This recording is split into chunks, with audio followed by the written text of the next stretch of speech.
Hey guys, it's Rachel with Restorations by Rachel, and this week's project is right here. It was a freebie from Facebook Marketplace. Someone abandoned their DIY project, and you know, it's not always easy to flip furniture, but I was happy to snag it, and I think you're gonna enjoy how it turned out, so let's get going. All right, so first things first is I hit up all these damaged areas.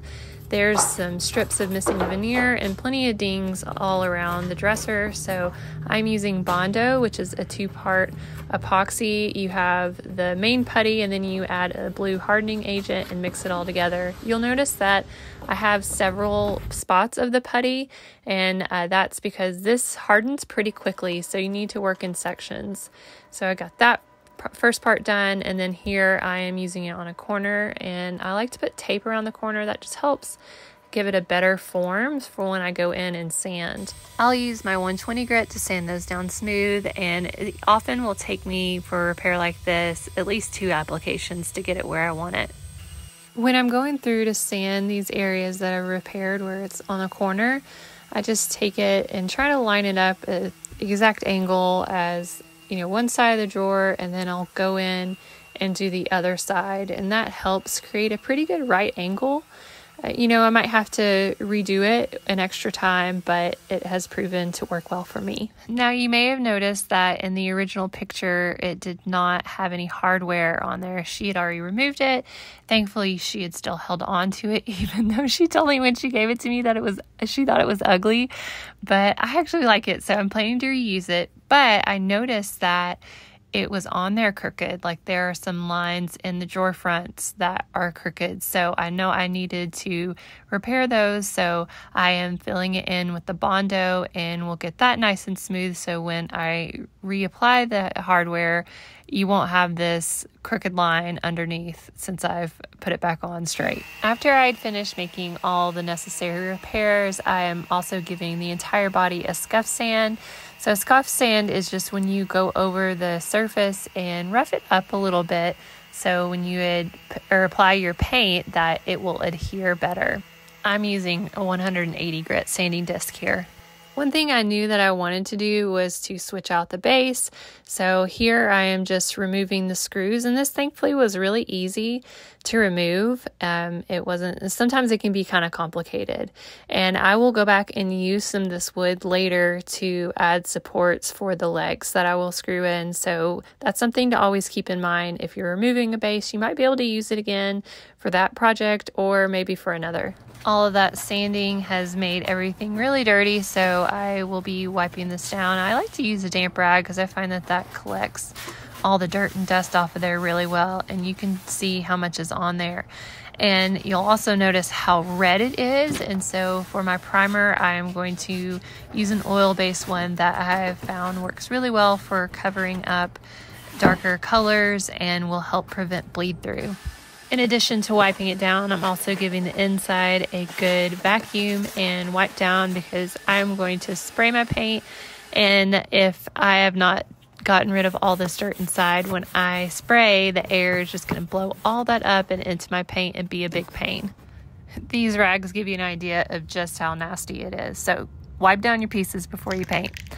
All right, on to primer. I'm using the Zinsser Cover Stain Primer. I have found that I really love using the spray bottle, because if you use an oil base in your sprayer, it is really challenging to clean it. You're gonna have to use mineral spirits or something like that, and honestly, it's just not worth the effort to me. So I like using this. They're not too expensive. I buy mine from Walmart, but I'm sure other places carry it.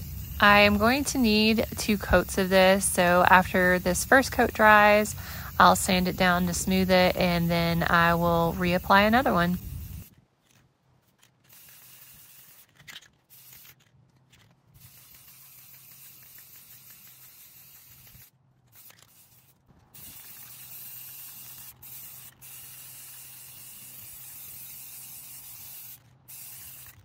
spray painting drawers can be a little tricky. So you can see that I have like taped off the top part so it won't go into the cavity of the drawer.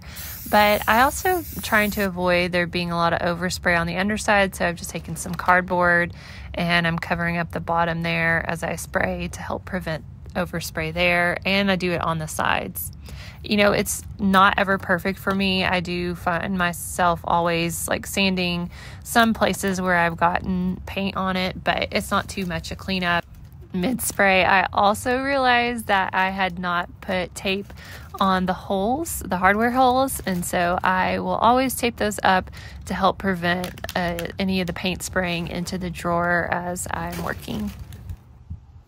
So one of the things that shows up when you prime, you can see like some of the little nicks and scratches that I missed while I was, you know, doing all my repairs at first. And then I noticed on the top there's some grain here that I'm going to use that glazing putty, spot glazing putty to fill in so it will all be smooth on top. But there's a little bit of spot there, so I'll just have to go through. I'm gonna lightly sand and then fill in those spots for my second coat of primer. So I found it kind of interesting. This is not the only drawer that has this, but I'm guessing it's where they laid the veneer. I don't know, but there's been pretty sizable crack. But this glazing putty is so great at filling these, and it dries within about 15 minutes. You can just sand it down and it looks good. Now I don't mind some wood grain, but I am gonna fill in some of these little spots. But I just put it on my little 501 tool and go along. For sanding in between coats, I'm using a 320 grit sanding block, and I like that for smoothing things out. And then on those red spots where I've filled in, I will first go through with either like a 180 or 220 grit, because that will work faster, but it'll still get it smooth enough for my next coat of primer. After I'm happy with all the repairs, I will put that second coat of primer on there and do another light sanding before I get ready to paint. I am using Melange Paints All-in-One paint. If you've seen my other projects, you know I love this paint. This is a new to me color. I've seen others use it. It's called Restoration Bronze, and it is a beautiful one as far as I can see. So I'm excited to try it out. As always, I will filter my paint first, and for this one, for my sprayer, I dilute it about 10%. So now the exciting part, getting to put that paint on there. I am overlapping by about 50% with my paint sprayer, and you can see this paint goes on there really well. It just, even that first coat, it covers up so much, and it dries flat, and I just really love this paint. And it also has a built-in top coat, so I don't have to apply a top coat. So I'm just lightly sanding over this, get out any bumps, and this is a 400 grit paper. I'm going to wipe it down,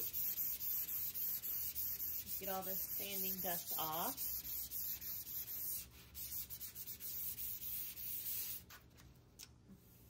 It feels a lot smoother now.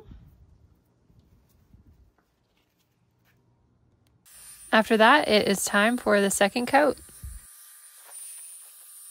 While that is drying, I'm going to clean up the hardware. The hardware soup is just made up of half vinegar and half water, and you put it on the stovetop and let it simmer for about 15 minutes, and then I'll come in with Barkeeper's Friend and get it cleaned up.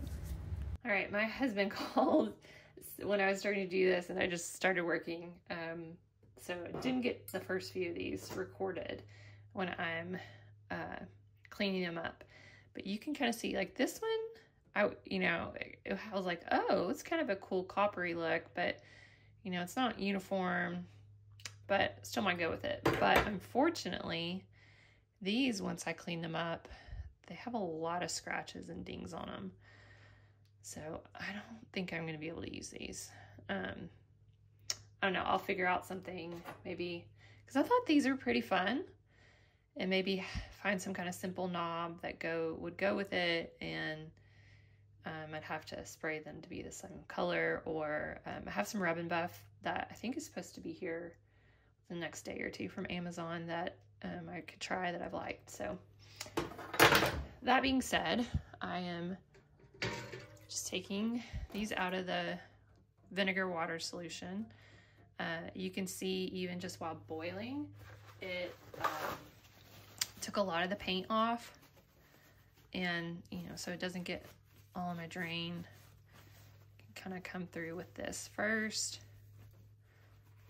to wipe it off. You see the dirt and whatnot getting on my fingers, but then I have just a steel wool, really fine steel wool that I'm coming through. And then if it doesn't come all the way off, which I haven't had any issues with the others, then I can also use some Barkeeper's Friend to kind of scrub in there. And then I have this little brush too, for the grooves. But it's pretty easy, simple cleanup. And then you just rinse it and let it cool. I'll have to get there again, but you get the idea. I'm just giving it a good look over in the daylight, and some things I've noticed is I'm gonna have to fill like these spots. Obviously it needs another coat of paint. So it's probably gonna need 2 in some of these areas, but I need to fill these areas where it's bumpy. And then, I hadn't noticed this before, but it's, there's a lot of ridges here. It doesn't really look like paint drips. I mean, maybe that does, but I'm gonna have to smooth that out and then repaint that area, of course. So some minor work here, and I can do that and let it dry while I work on the legs. So one thing I'm gonna need to be careful of when I'm sanding here is to try to not also sand here, because it can kind of create a ridge there and make it look uneven if there's just like a big crease right there.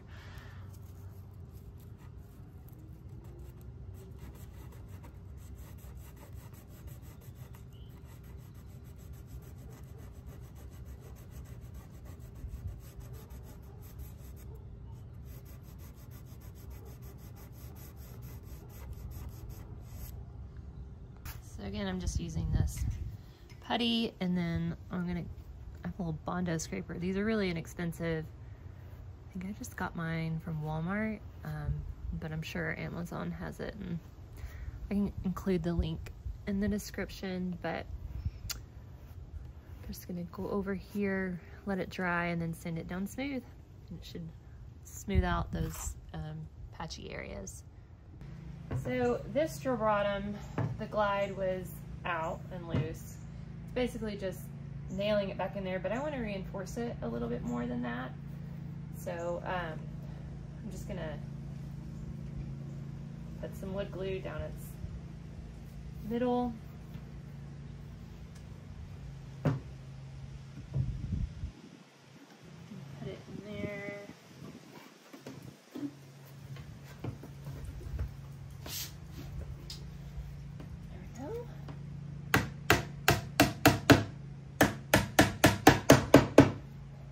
And then to help the wood glue adhere well, actually, I forgot, I'm gonna clamp.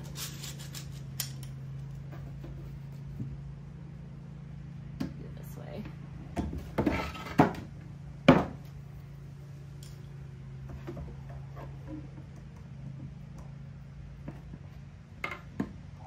Let's see if this is gonna work. Might have to get a different clamp. Oh, that's good. And then I'm just gonna put a 10-pound weight. It's not a lot of weight, but just a little bit there to encourage this to press up against the glide that's underneath. And I'll let that sit for about an hour, and I mean, in the meanwhile, I'll probably sand here to make this smooth and start painting some spots that I couldn't spray on, and cleaning up the drawers, you know, lots of more steps, but getting close. Before I work on the drawers, I decided to go ahead and paint the dresser.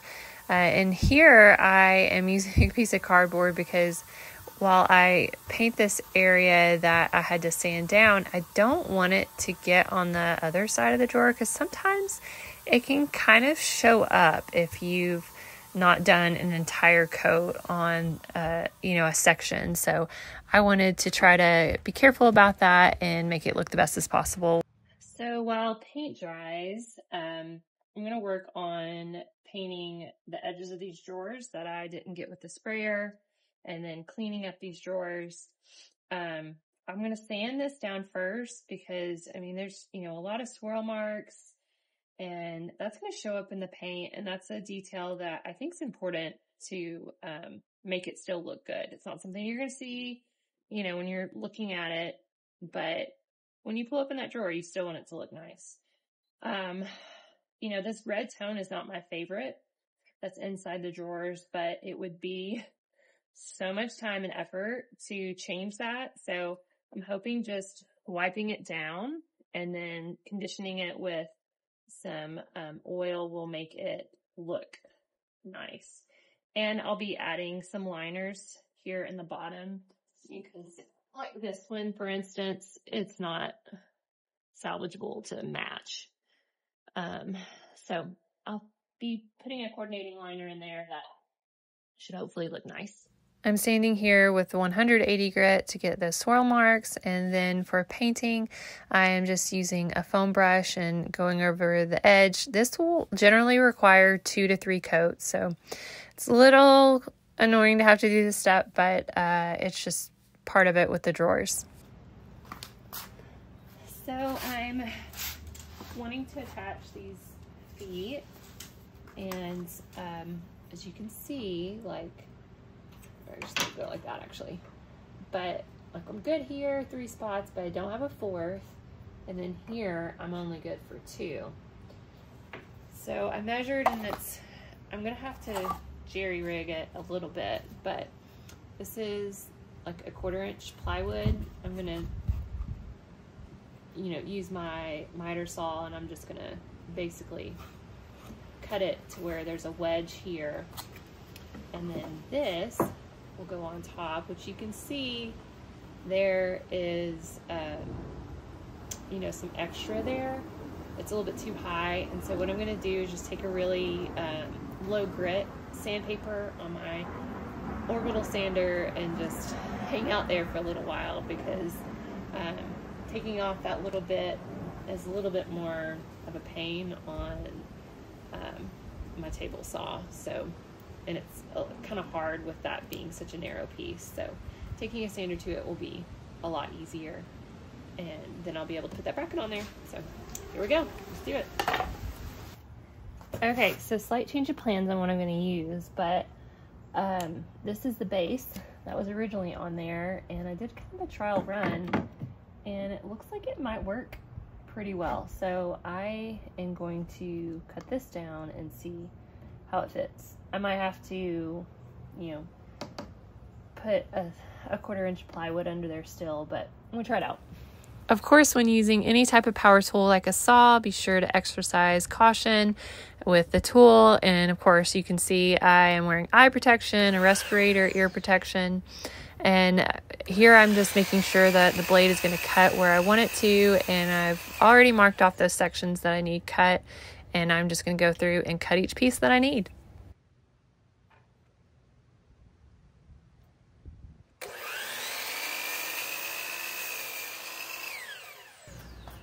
All right, so I've cut these little blocks to size. I'll actually do it this way. There's a tiny bit of gap. So this is so wild. I had this where I, from a previous project, where I had cut off a little bit from a board, and I like didn't throw it away because honestly I just thought it was kind of cool. And I was thinking, you know what? I wonder if that would work as a little wedge. I mean, and it's like basically perfect. I cannot believe it. So I'll be breaking off a piece to fit under there. And I am super pumped. that it's gonna work so well. I'll probably still sand it down just like a little bit, but oh my goodness, I can't believe how close of a fit it is. Okay, so I'm gonna use a combination of wood glue and brad nails to attach it. I measured the depth and it's right at 1.5 inches. So I'm using a 1.5 inch brad nail.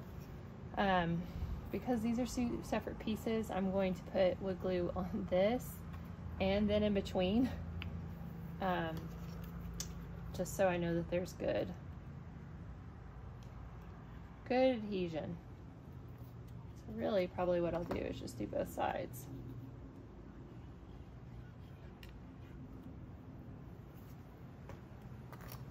So I know it's a little jerry-rigged, but I think it'll work well still. There we go. And then I meant to have my clamps ready. This one will work well.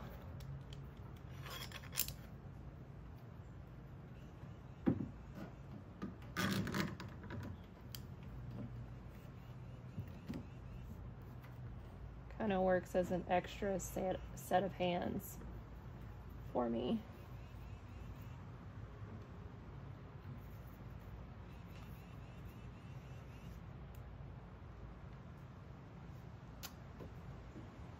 Hopefully I'll be able to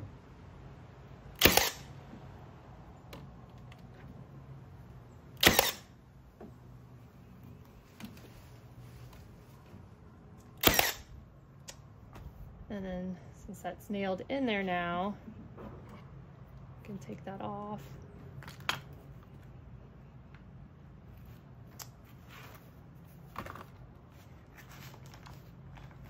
You know what, I should probably mark on here.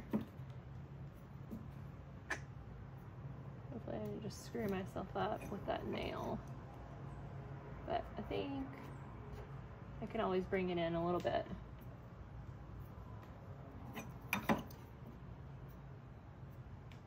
Yeah.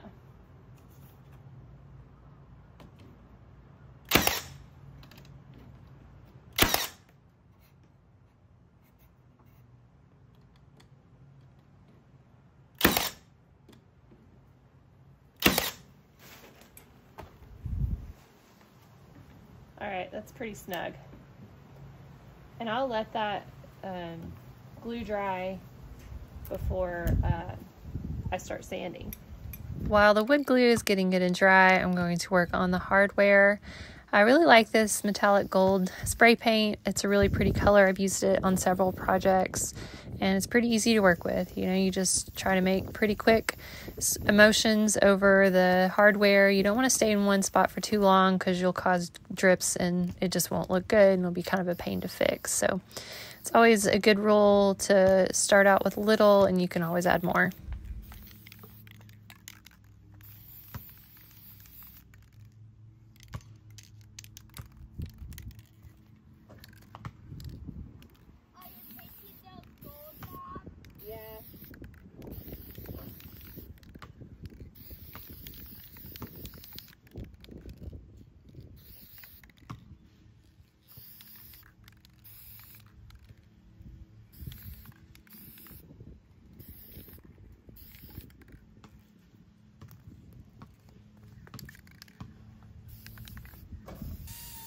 Now back to the furniture feet. I am sanding down this area to make it a little bit more level.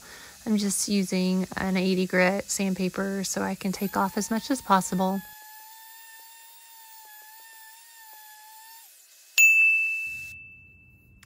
All right, so I have my feet that I'm gonna work on. It has like tiny pre-drilled holes, but I'm gonna drill them down a little bit further just so it makes it easier to screw in those screws.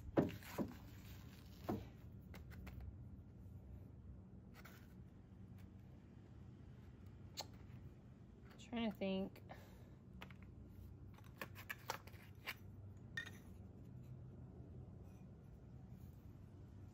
What's the best way to go about this? I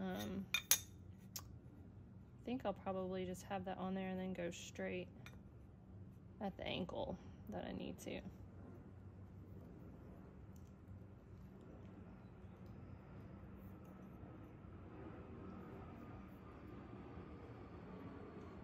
Okay.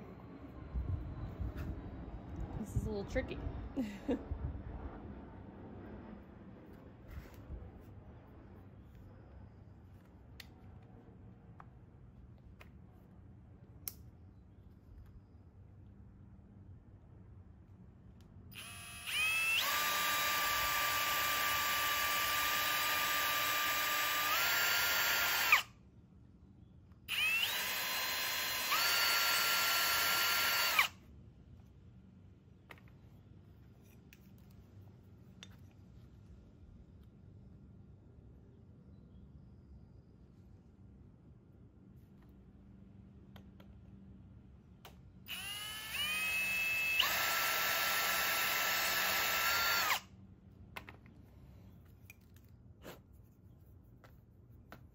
All right, I'll go through and do that for all of these, and then that way I can come through and just have my Phillips head bit in there to screw them all in.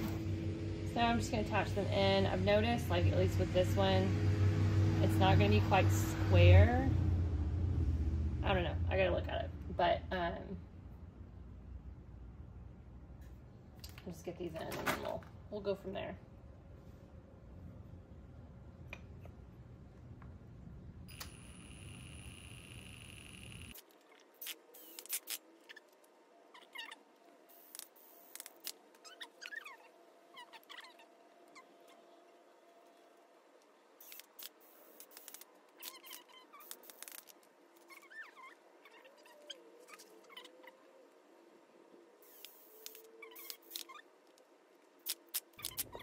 So I did a dry run to make sure I'm not hitting anything like the metal, and that how I put it here will fit over on the other side. So where my first dots were, had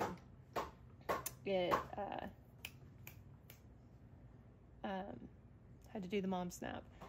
It wouldn't work on the other side. So these are the dots I'm going to go with, and so I'm going to pre-drill my holes, and then I'll be able to screw in.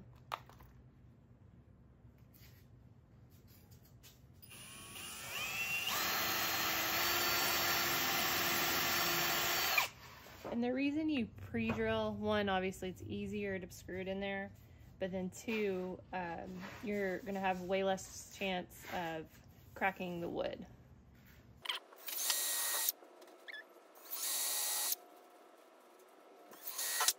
After doing the pre-drills, it's just a matter of attaching all the screws. It was a little tricky with the angle, and I did have to switch over to just a standard screwdriver, but you know, I did really like this kit. The legs are really nice, and it came with good instructions and good screws, like more than screws than you need, and it even has extra furniture pad feet to put on there. I finally have one attached, and I think it's gonna be pretty good. So I'm gonna get these other 3 in and get it up right, and hopefully it will not wobble. Okay, moment of truth. My daughter is gonna help me lift it, and we will see if this works. I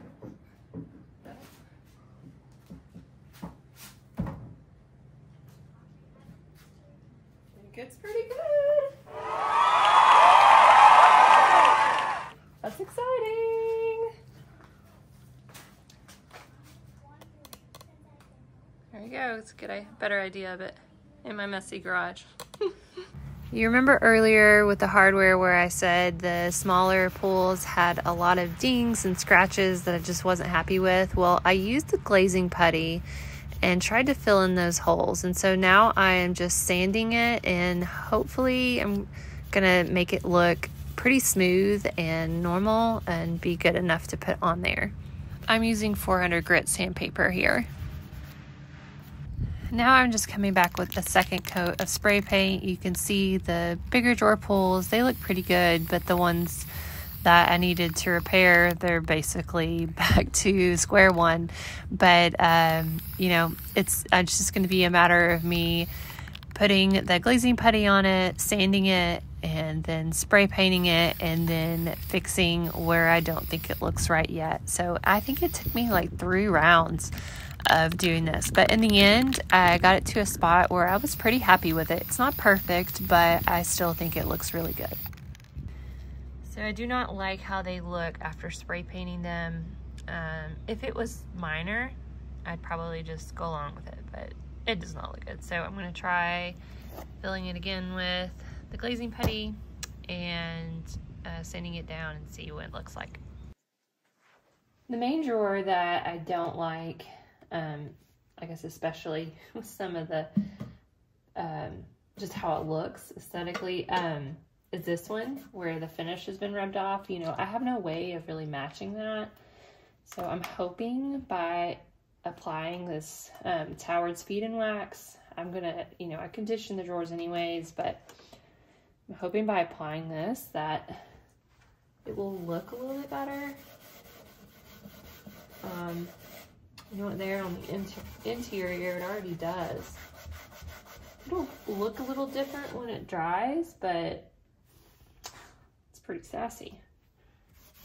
So, putting it over these white spots here. I'm not gonna put it on the bottom because I'm gonna attach paper, and that would definitely inhibit it from attaching, but I think it looks better. So I'm encouraged by that.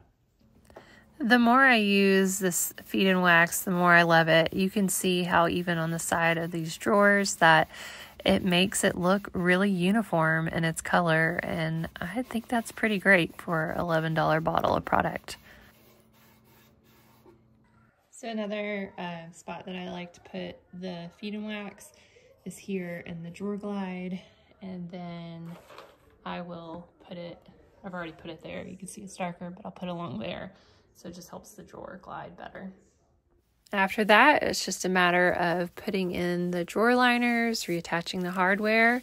And as a reminder, here is where it started, and here is the final product. I love the contrast of the gold and the green. This green is just such a pretty deep green. And then the feet, like, I think that just really changed the overall look of it, updated it some, but then things like the hardware and obviously its construction keep its mid-century vibes. But I really love it and think the drawer liners really complement all the colors in the dresser. You know, as much as I love this though, I've had it listed for sale for probably almost a month and no one has really messaged me about it. It's listed for $400, which I think is a really fair price, but I'd love to know your thoughts about the price and the flip. Would you have done anything differently? And as always, I really appreciate you watching, and if you haven't subscribed, I'd love for you to follow along as I make more flips like this.